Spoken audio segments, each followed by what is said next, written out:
Friends, ఈ రోజు మనం స్టాక్ మార్కెట్ లో చాలా మంది లాస్ అవుతూ ఉంటారన్నమాట మనీ. సో వాళ్ళు ఎందుకు అలా లాస్ అవుతున్నారనే మెయిన్ రీజన్స్ అయితే మనం ఈ వీడియోలో మాట్లాడుకుందాం.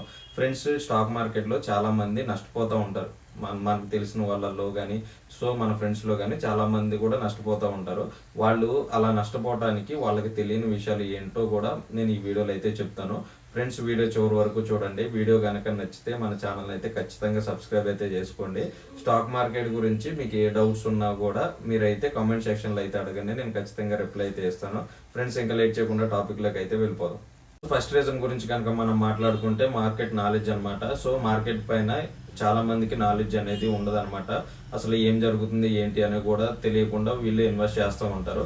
వీళ్ళు ఇలా ఇన్వెస్ట్ చేయడం వల్ల మనీ అనేది చాలా డబ్బులు అయితే పోగొట్టుకోవడానికి ఛాన్స్ అయితే ఉంటుంది.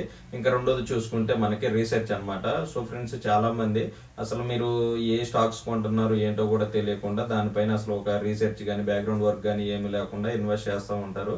దాని కంపెనీస్ కూడా తెలియకుండా ఇన్వెస్ట్ చేస్తూ ఉంటారు. సో ఇందులో ఇన్వెస్ట్ చేసే వాళ్ళు చాలా డబ్బులు పోగొట్టుకునే అవకాశం అయితే ఉంటుంది. ఇంకా మూడోది ఏంటి అంటే ఎమోషనల్ ఇన్వెస్టింగ్ అనమాట. ఇప్పుడు ఒక 10,000 పోయినాయి అనుకోండి. సో ఆ 10,000 పోయిన బాధలు వీళ్ళు ఏం చేస్తారంటే ఇంకా డబ్బులు ఇన్వెస్ట్ చేస్తారు, వస్తాయేమో అన్న ఆలోచనలో పడిపోయి సో వాళ్ళకి ఏమవుద్ది అంటే ఇంకా డబ్బులు పోగొట్టుకుంటూ ఉంటారు. దీన్ని ఎమోషనల్ ఇన్వెస్టింగ్ అని చెప్పేసి అంటూ ఉంటారు అనమాట. సో ఇంకా నాలుగోది ఇంకా ఏంటి అంటే మనకి మంచి డిమాట్ అకౌంట్ అనేది చూస్ చేసుకోకపోవడం కూడా ఒక కారణం అనమాట.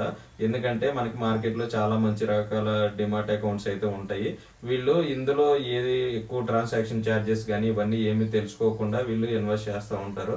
సో అలా ఇన్వెస్ట్ చేయడం వల్ల ఏమవుద్ది అంటే ఛార్జెస్ ట్యాక్సెస్ ఎక్కువ పడిపోయి వాళ్ళు డబ్బులు అనేది నష్టపోవడానికి అయితే ఛాన్సెస్ అయితే మనకైతే ఎక్కువగా ఉంటాయి అనమాట.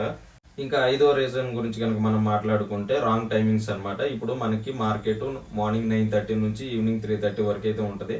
చాలా మంది తెలియక ఏం చేస్తారంటే ఈవినింగ్ టైంలో కానీ అలా కొంటూ ఉంటారు.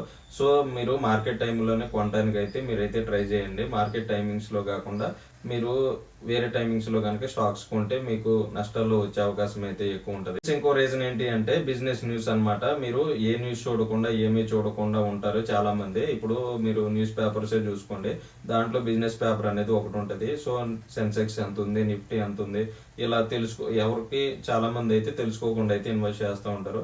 సో మీరు న్యూస్ అనేది కొంచెం చూసుకొని తర్వాత ఇన్వెస్ట్ చేస్తే నష్టాలు అనేవి మనం రాకుండా చూసుకోవచ్చు అనమాట. సో ఫ్రెండ్స్, మ్యాక్సిమం ఈ రీజన్సే మనకైతే ఉంటాయి.